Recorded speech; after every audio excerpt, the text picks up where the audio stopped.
Alexela meistriliigas korvpalliklubi Pärnu võitis Rakvere Tarvast 91-79, mäng läks lisaajale ning lisaajale viis just Pärnut Rannar Raap. Rannar, mis tundega sa sinna vabaviskejoonele läksid? Ma ütleks selle peale seda, et õnneks ma jõudnudki midagi mõelda. Vaatasin ta proo peale, et 0,6 on mängida ja jumal tänatud, et vastased või meie treener time out'i ei võtnud, sest ma arvan, et minut aega ma oleks ainult mõelnud selle peale ja nii-öelda üle mõelnud. Et tuli lihtsalt panna ja õnneks läks sisse. Vabavisetest ongi sul 9-4, et jumal tänatud, et meil 2. Tuleb õigel ajal ära visata. Mis sa arvad, kes lisaaja kangelaseks tõusis? Ma arvan, et terve võistkond, et ei olnud sellist eredat tähte. Mängisime oma rünnakut ja see toimis. Et Renato oli alla ja sealt hakkasid olukorrad tekkima.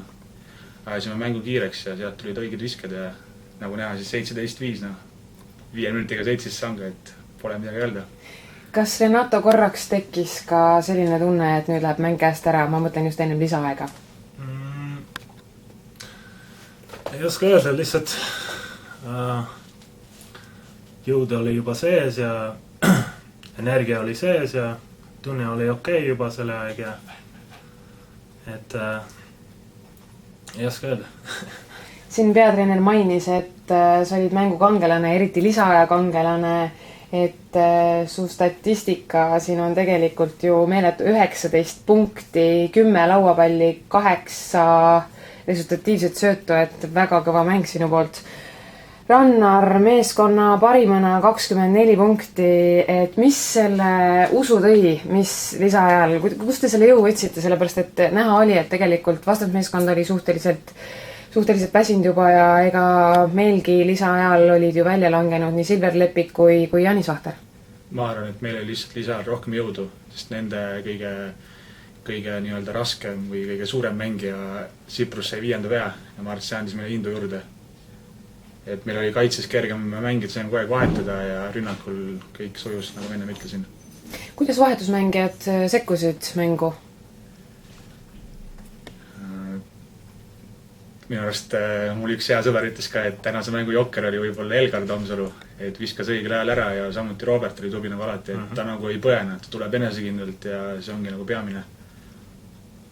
Renato, nüüd teisipäeval lähete tabeli keskmikuga, et siin kohal öeldud, et korvpalliklubi Pärnu juhib praegu meistriliiga tabelit, et lähete sinna Tartu Rocki võitma, et kui suured šansid on korvpalliklubi Pärnul nüüd 2 võitu kirja saada?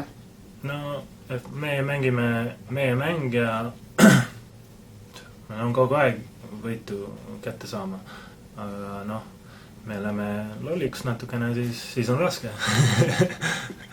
Et paneme kõik viskad sisse, siis muidugi me saame võita.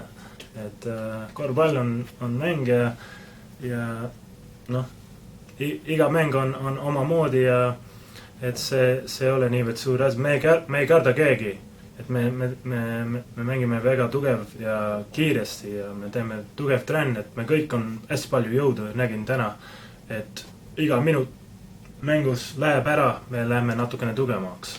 Et see mina ja me ei karda keegi, on ju nii? Täpselt nii, Renato. Kuidas Pärnu publikuga rahule jäite täna?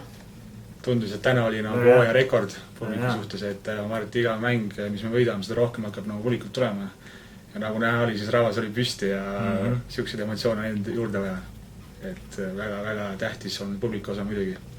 Nüüd üks küsimus, et mängu poole ajal tegelikult ma ei tea küll poole ajal nüüd statistikat, kuid miks te kohe alguses ei hakka 5. käiguga sõitma? Te alustate sealt 1. ja 2. ja siis mingisugune miinus üle 10 ja 15 oli seal peaaegu, et miks see 5. käik kohe sisse ei lähe? No ma ütleks seda, et Tarvas viskas poole aeg 11-3, et ma arvan, et nende vastu ongi võimatu nii mängida igal võistkonnal, ja teine poole aeg 3-3, et ma olime mängus, et väsisid ära ja ma ei ütleks, et me nagu kehvasti alustasime, lihtsalt nad panid nii hullu sisse, et midagi olegi teha. Ma ütlen, et me oli päris sitasime 5 minutit ja midagi ei olnud teha. Aitäh teile poisid heade emotsioonide eest ja edu teisipäevaks ja siis juba Balti Liiga Graamo vastu ja aitäh!